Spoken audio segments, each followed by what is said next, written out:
This is the Lone Creator YouTube. We hope this video helps. You start by verifying prerequisites. You need the original Apple ID or proof of ownership, a charged phone, and Wi-Fi. First, sign into iCloud. Com from another device. Once done, navigate to find My iPhone. Make sure to note the device name and status.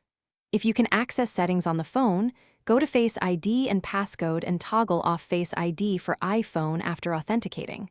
Otherwise, prepare to remove activation lock via the account settings on iCloud. Now focus on removing activation lock, which is causing the Face ID required message. From iCloud. Choose Find My, select the device and click Remove from Account. This requires the Apple ID password. Once done, power cycle the phone and attempt setup again. If you cannot sign in, initiate Apple ID account recovery or call Apple support with your proof of purchase. Make sure to get a case number.